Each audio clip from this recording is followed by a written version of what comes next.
This is the second unit of the ROG Ally that I've picked up in less than a week. And I know a lot of people have been going through a lot of the same issues with the ROG Ally. I'm talking hardware and software issues. But for me personally, the last unit had an issue with the Y key.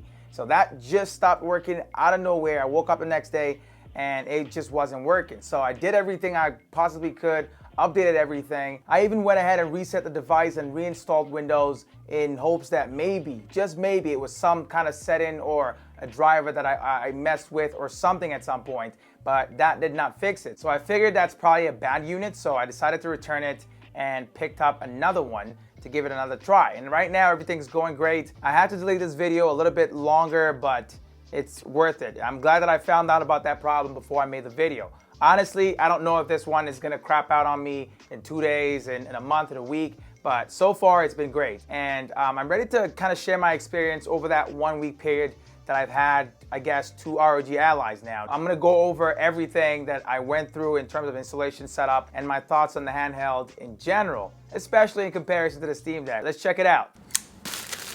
Inside the box, besides the Ally, there was also a USB-C power adapter, a small stand that honestly felt like it was made out of paper, a warranty, and some manuals. I also picked up an external GPU, which also doubles as a docking station for the Ally to be used as a full-blown desktop PC. It's definitely much larger than the Ally, and I wouldn't say nearly as portable, but it's still portable enough if you need to bring it around. My first impression of the Ally was that it's a bit more compact and lighter than the Steam Deck, which I've now had for over a year. It uses an Xbox-style controller layout, which includes alternating joysticks, ABXY buttons, left and right bumpers, and Hall effect triggers, as well as that circular D-pad. There are 4 buttons located around the top area of the screen, which provide quick access to all sorts of things. There's a view, a command center, and an Armory Crate button. There's also 2 speakers located on opposite sides at the bottom of the display. Then you've got the grips on both sides, which look okay, but they don't feel very ergonomic to use, at least not in my opinion. When you flip the console around to the back, you'll notice 2 custom macro back grip buttons. They've got sort of a weird look and a really annoying feel to them. Then there's an ROG symbol boldly designed as one of the console's inlet air vents and another one on the opposite side. At the top, there's the 2 corresponding outlet vents for expelling hot air. I think the dual fan system on the Ally looks pretty sick, but keep in mind that having more fans for cooling the device also means more power will be drawn from the battery to operate them, and as we all know, the battery life on these handhelds already struggle. Also at the top of the Ally, there's a few I/O ports, and starting from the left to the right, there's a 3.5mm headset port, micro SD slot, and a PCIe and USB-C combo that make up the XG mobile and charging port.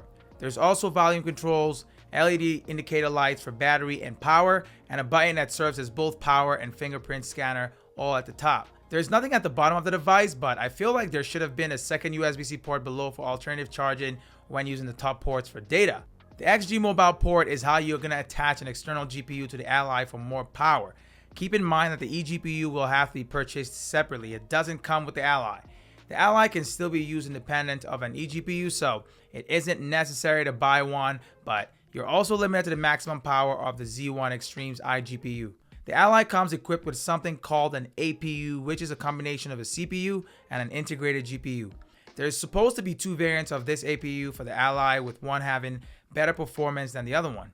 There's the Z1 and the Z1 Extreme variant, but right now only the Z1 Extreme of the Ally is available for purchase. I'm sure they did this to push sales of the more expensive Z1 models first. Just so you know, the Z1 Extreme model costs about $100 more than the Z1 model, and both of them come equipped with 512GB of SSD storage and 16GB of RAM. The major difference between the two of them is in that APU, but that's also the most important piece of hardware to consider, especially for a gaming-centric device like the Ally. The Ally comes with a 7-inch touchscreen IPS display, which I actually feel was quite responsive from the first time I turned it on. The display has a native resolution of 1080p and a maximum refresh rate of a whopping 120Hz. To me, that 120Hz is a little overkill for a device like this that already suffers from poor battery life. Also, if you're ever trying to save battery on the Ally, playing at high frame rates is usually a bad idea. They've also got some really thick bezels just like there is on the Steam Deck, but they're slightly different. The Ally is pretty much a full-blown Windows PC in handheld form, so If you have any experience with setting up a new Windows PC, then you should know you'd have to do a bunch of updates and fine-tuning to get everything working correctly. I'd suggest doing all the major updates before downloading and playing any game at all. There's the Windows updates in the settings menu, updates within the My ASUS software, and finally, updates for Armory Crate. You'll have to keep checking on these to make sure they're always up to date to avoid random issues popping up. Make sure that you're also checking in on the AMD GPU driver updates from within the software. Do not expect a console-like experience right out of the box, as you probably would with the Steam Deck. It took me hours to get everything updated and set up, and then I went ahead to download a few games from my Steam and Game Pass accounts. The Armory Crate is the game launcher or the organizing software used by the Ally to create a more user-friendly handheld gaming experience, especially since Windows is lacking an official one. You can quickly pull it up at any point by pressing the Armory Crate button once.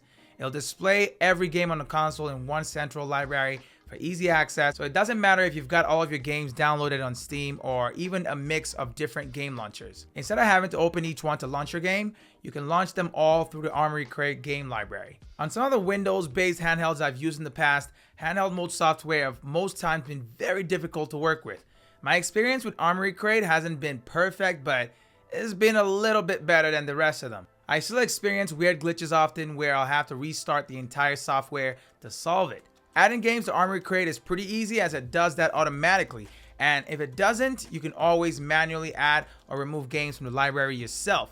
It also makes it super easy to download some of the most popular game launchers by putting them all together in one place for you to download when you first get your device. You can set different game profiles for each game that you've got downloaded. You set up the different operating modes, the button configurations, and a lot of different things. This way you wouldn't have to set it up each time you play a game. Being able to access multiple game launchers has to be one of the best benefits of gaming on Windows-based handhelds, but don't forget that the trade-off is all the problems that come with it as well. You essentially have access to a larger variety of games on the Ally through Windows than on the Steam Deck through SteamOS. Armory Crate also provides customization for the Ally's buttons, allows fine-tuning the dead zone and the sensitivity level of each joystick, as well as the LED backlight customizations under each one. If you find that you want an experience like the Steam Deck's handheld mode on the Ally instead, then you can run the Steam Game Launcher in big picture mode, which essentially creates the handheld mode experience you'll see on the Steam Deck. You can set this up to launch automatically every time you start the console, so you bypass the usual Windows interface right into big picture mode, which is a handheld mode. Command Center is another quick access menu with a lot of useful tools. There's a quick access button for it as well that's on the opposite side of the Armory Crate button. You can control the performance level the system is operating at from there, switch between different screen refresh rates, control the screen brightness, and a whole lot more. The Command Center can be customized within Armory Crate with various tools based on each user's preference. You'll want to familiarize yourself with TDP, as this is an important setting for customizing the Ally's gameplay versus battery performance. The operating mode controls TDP, which is what determines performance level on the device. The lowest preset is 10 watts and it goes all the way up to 30 watts. At 10 watts in silent mode, expect the longest battery life, the weakest gameplay performance, and pretty much no fan noise. At 15 watts, the Ally is in performance mode, which is kind of an average power draw level. Battery life and performance in this mode are also average, and fan noise is still pretty much minimal. At 25 watts turbo mode, you get the least amount of battery life, but you also get the best performance out of the Ally when on battery. You can also push turbo mode even further to hit 30 watts by hooking up the Ally to power. This in turn gives the Ally a bit more power to play with. Keep in mind you can also set up manual TDP numbers from within Armory Crate, but that's a bit more advanced for the average Joe. There's other things for fine-tuning performance in the Command Center, like an FPS limiter for setting FPS caps and a toggle for quickly switching between 60 and 120 Hz screen refresh rate. You can also set different screen color modes for different game styles directly from there. There's a lot of games that can be played on the Ally, but here's a few of the ones I actually tried out.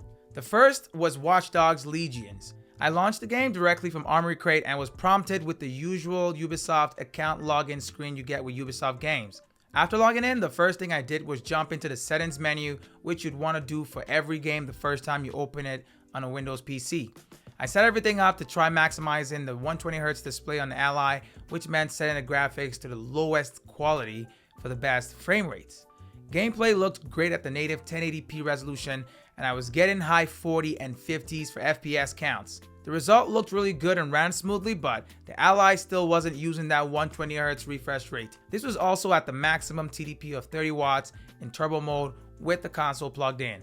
When disconnected from power, the maximum TDP reduces to 25 watts, which also means taking a little bit of a hit to the performance. At 25 watts, I was still getting similar FPS numbers between 40 and 50. Gameplay was still solid, but battery life in this mode did not last more than an hour.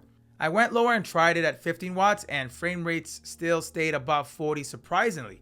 The game looked nice and was still very much playable. At 10 watts, there was way too much stuttering and the game was virtually unplayable. For Watchdogs, I'd suggest playing in performance mode with the lowest graphics settings when on battery, and in turbo mode with higher graphics when plugged in. You can set this up permanently for each game, like I said earlier, using game profiles. The next game I tried was FIFA 23. If you didn't already know, FIFA uses EA's anti-cheat software, which makes it practically incompatible with Linux OS on the Steam Deck. You'd have to install Windows on that to access FIFA 23. After successfully installing the game, I opened it up and as usual jumped into the display and graphics settings first. I turned off dynamic resolution scale, set the display mode to the maximum, and removed the limit on FPS to see how much I could get at the highest performance level.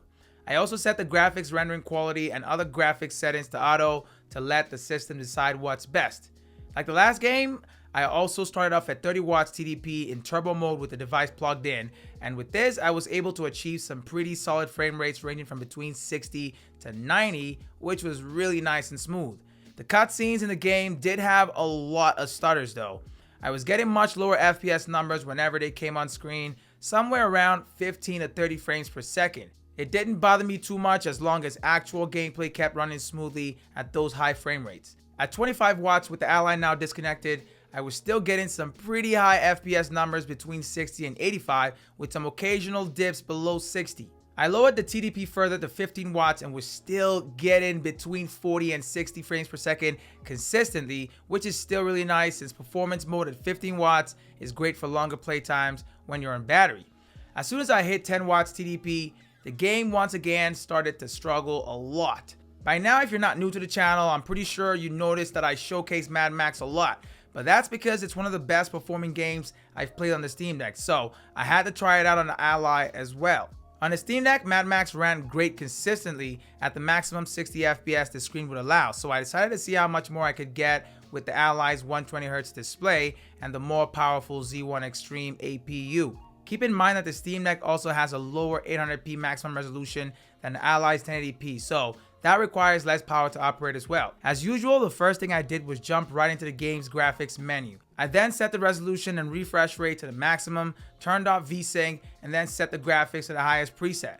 This is what I usually do on the Steam Deck and still get consistent 60 FPS gameplay, so I decided to see the difference between the two of them here. I started off at 30 watts and was able to get FPS numbers between 50 and 80, which was pretty solid and a bit better than on the Steam Deck.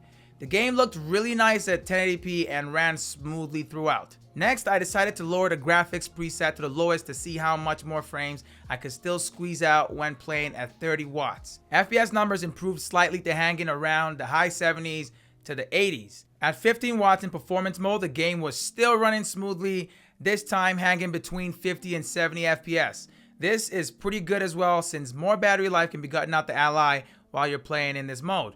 At 10 watts, just like with every other game I tried so far, there was just too much stuttering for the game to be even remotely playable. Something important to note about getting more performance out of the Ally is that you can use AMD's FSR in games that have that feature, or you can go ahead and use RSR in games that don't support FSR. It's just another version of AMD's upscaling technology. These will help upscale 720p videos to 1080p, allowing you to play some games at 720p while it looks like it's in 1080p. They're actually pretty useful in getting more performance without compromising the quality of your gameplay. The ROG Ally comes equipped with a high bandwidth Wi-Fi 6E, which I decided to test using Xbox Cloud Gaming. Cloud gaming has always been something I've found interesting since it requires no other hardware other than a solid Wi-Fi setup. Every game I played off the cloud all ran very smoothly at 1080p, and I couldn't be happier with the performance level here. Keep in mind that cloud gaming is only great if you have a solid Wi-Fi connection, since you can even play AAA games in 10-watt silent mode with zero issues. There's probably going to be a high chance the network causes latency though, so keep that in mind and probably don't play anything that requires latency or depends on it. As I mentioned earlier, I picked up an eGPU alongside the Ally to see how much more performance it'll add. Unfortunately, the eGPUs that ASUS sells for these are only useful with their devices due to the use of the ROG XG Mobile proprietary port. That just means that you won't be able to use the eGPUs with any other devices that don't have that ROG XG Mobile port. There's a few to pick from, but I got the AMD Radeon RX 6850M XT. It's not the most powerful you can get, but it's still pretty solid for the Ally. It provides 12 gigabytes of dedicated VRAM, which is nice for providing more performance in very demanding AAA games, or just for whatever else you want to do with the Windows PC. It also doubles as a docking station, so it adds some new connectivity options for the Ally. There's a 2.5 gigabit Ethernet port, 4 USB Type-A ports, 1 HDMI 2.1, 1 DisplayPort 1.4, and an SD card slot. There's also an AC port that powers the eGPU and also charges the Ally at the same time. The setup process is fast and easy. You'll need to power the eGPU first and then connect it to the Ally using the XG Mobile port on the top of the device. Once connected, you lock it in place and then activate the GPU from within the Armory Crate software. You do the same thing before you disconnect it by deactivating from within the Armory Crate software first. Once activated, the Ally gains access to a much more powerful GPU and additional I/O ports. If you plan on docking the Ally a lot or using it as a hybrid in both portable and desktop mode, then an eGPU is definitely something you might want to consider picking up as well.